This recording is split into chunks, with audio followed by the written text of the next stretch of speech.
కాకాని గోవర్ధన్ రెడ్డిపై ఎమ్మెల్యే సోమిరెడ్డి చంద్రమోహన్ రెడ్డి సంచలన ఆరోపణలు చేశారు. జగన్ హయాంలో మాజీ మంత్రి కాకాని గోవర్ధన్ రెడ్డి భారీ ఎత్తున అవినీతికి పాల్పడ్డారని ఆరోపించారు. ఇళ్ల స్థలాల కోసం సేకరించిన భూముల్లో ఎంత దోపిడీ చేశావో అందరికీ తెలుసునని చెప్పారు. వచ్చి కోర్టులో వాయిదాకి నిలబడాల్సిన పరిస్థితి వచ్చింది. సరే, అన్నీ పక్కన పెడితే ఇటువంటి చాలా కేసులు పెట్టున్నారు. ఇంకెన్ని వాయిదాలకు రావాల్సి వస్తుందో ఏందో. ఇంక న్యాయస్థానాలు ఎదుట అందరూ సమానం, ఎవరు స్పెషల్ కాదు. లేకపోతే మొన్న నేను హైదరాబాద్లో ఉండా ఆయన మాట్లాడినాడు, నాకు కోట్లు ఆస్తుంది, నెల్లూరులో ఆఫీస్ కొనేసాను, అక్కడ బెంగళూరులో విల్లా కొన్నాను, హైదరాబాద్లో నా కూతురికి విల్లా కొనిచ్చాను, ఇవన్నీ మాట్లాడావు. సరే, నా కర్మ. ఇప్పటికి నాకు ఆ సింగపూరు, మలేషియా, హాంకాంగ్లో 1000 కోట్లు ఏడున్నాయో చూపివు. ఇప్పుడు 2016లో చెప్పినావు, ఇంచుమించు 9 ఏళ్ళు అయిపోయింది. అది ఎక్కడుందో చూపివా అంటే చూపివు. ఇంకొక 400-500 కోట్లు చెప్పావు, అవి చూపించవు. నా అల్లుడికి నేను కొనిబడలే. 60 ఏళ్ల నుంచి వాళ్ళ తాత contractor, Srisailam contractor, SHAR contractor, వాళ్ళ ఫాదర్ కాంట్రాక్టర్, ఇప్పుడు నా అల్లుడి కాంట్రాక్టర్. చాలా రాష్ట్రాల్లో వాళ్ళ కాంట్రాక్టర్స్. వాళ్ళు నన్ను ఆదుకుంటారు, నా కొడుకుని, నన్ను ఎలక్షన్లు, రాజకీయ ఖర్చులకి. వాళ్ళకి నేను విల్లా కొనిచ్చానంటావు. ఒక్క మాట నీ నోటి గుండా నిజం రాదు. నెల్లూరు ఆఫీస్ కొన్నానన్నావు, అది నాకు ఇప్పించేసి.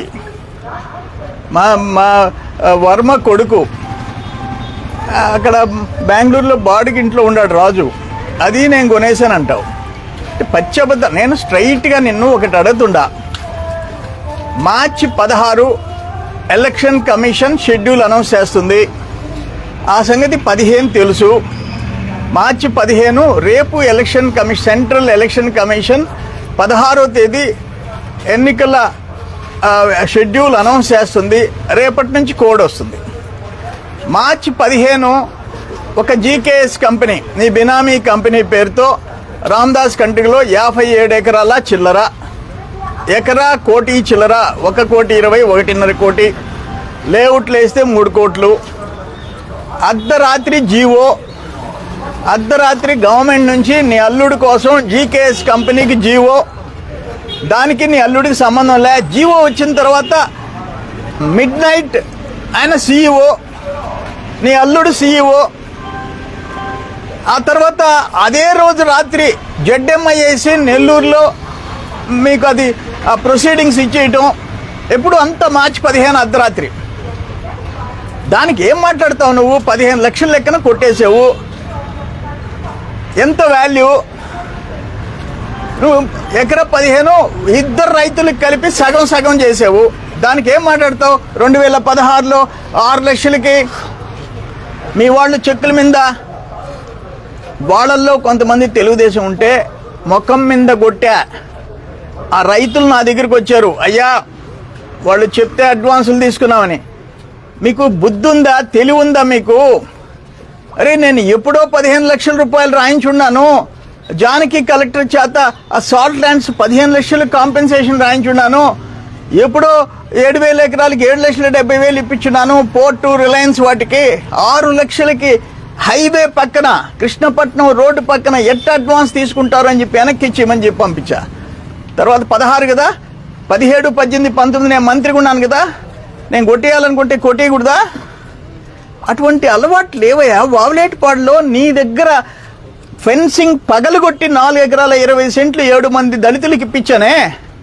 ఎంత? దాదాపు 25 కోట్లు. ఈరోజు ఆ పక్కన మొత్తం 10 ప్లాట్లు, డిటిపిసి లేఅవుట్ ప్లాట్లు, సివిల్ కేసులో మిమ్మల్ని ముద్దాయిగా చేసి కోర్టు చుట్టూ తిరుగుతున్నావు. నీకు సిగ్గు శరమ లేదు. అప్పుడు మళ్ళీ దాంట్లో 4 ఎకరాల 20 సెంట్లు మా మామ, నా సతీమణికి ఇవ్వాల్సిన 80 సెంట్లు శ్మశానానికి కలిసిపోయింది. ఆ 80 సెంట్లు ఈ దళితుల పొలంలోంచి ఇప్పించని ఆర్డీఓని అందరినీ పంపించావు 23లో. అంటే శ్మశానానికి 80 సెంట్లు దళితులు ఇవ్వాలంట. ఈయన ఆస్తి పోతుందంట. గ్రేట్ తోడేరు రెడ్డి. అటువంటి బతుకులు మేము బతకలా. మా పెదనాయన జైలుకి పోయేసి వస్తే స్వాతంత్రం కోసం 5 ఎకరాలు ఇస్తే ఇప్పుడు ఒక పెద్ద కాలనీ, ఎకరా 2-3 కోట్లు. అల్లిపురంలో హై స్కూల్ మా నాయన పేరుతో 2.5 ఎకరా కొనిచ్చా, ఈరోజు 6-7 కోట్లు. అక్కడ 1/2 ఎకరా పిహెచ్సి ప్రైమరీ హెల్త్ సెంటర్ హాస్పిటల్కి ఇచ్చాం, అదే రేటు. అక్కడ నవలాకల్ గార్డెన్స్లో హై స్కూల్, 2 డివిజన్ 3వ డివిజన్లో 2 హై స్కూల్స్ స్థలాలు మావి. అక్కడ ఉండే హాస్పిటల్ స్థలం మాది. అక్కడ 5 ఎకరాల కాలనీ మా కుటుంబంది. ఉన్న ఆస్తులు అమ్ముకున్నది ఈ జిల్లాలో అందరికీ తెలుసయ్యా.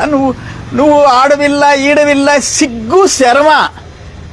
అసలు ఆ బ్లడ్ టెస్ట్ చేయించుకోవయ్యా. నీ నోటి గుండా నిజం వచ్చేదానికి ఏదైనా మందులు వాడు. అప్పుడు 1000 కోట్లు అంటివి, ఎక్కడుండే చూపించకపోతేవి.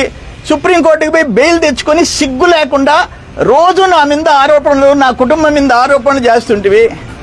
ఏం చెప్పాలా? నేను ఒక్క మాట అడుగుతుండా, నీ కుమార్తె వాళ్ళు బాగుండాలని కోరుకుంటానే. నువ్వు మాట్లాడుతున్నావు కాబట్టి మాట్లాడు. 2019లో సర్వేపల్లికి నీకు డమ్మీగా నామినేషన్ వేసింది, 2024లో నామినేషన్ వేసింది. అదేందో ఎట్టిండు. 2024లో నామినేషన్ వేసింది డమ్మీగా. 19 ఆస్తులు, 24 ఆస్తులు. 19లో ఆమె అఫిడవిట్లో, ఎన్నికల అఫిడవిట్లో ఏం ఆస్తులు చూపించింది నీ కుమార్తె. 24లో ఎన్ని ఎకరాలు కొన్నది, ఎంత ఆస్తులు పెరిగింది చూపించింది. అంటే రెండో కూతురు కూడా అంతే కదా. నీ కూతుర్లు మాత్రం 100 ఎకరాలు కొనుక్కోవాలా, ఆస్తులు పెంచుకోవాలా. అర్ధరాత్రి 57 ఎకరాలు నీ అల్లుడు ఒక బినామీ కంపెనీకి జీవో ఇచ్చిన తర్వాత ఆయన సీఈఓ అయిపోవాలా, ఆయన 9 కోట్లు ఆయన అకౌంట్లోంచి ట్రాన్స్ఫర్ చేయాలా. మేము మాత్రం ఒకవేళ నెల్లూరులో ఆఫీస్ కొనుక్కుంటే పాపమా? ఒక సినిమా హాల్ అమ్ముకున్నోళ్ళమే, ఒక పవర్ ప్రాజెక్ట్ అమ్ముకున్నోళ్ళమే, సిటీలో ఉండే పొలాలు, మా తాతలు ఇచ్చిపోయిన పొలాలు అమ్ముకున్నోళ్ళమే. ఎంత ఆస్తులు మాకు. అరే 1947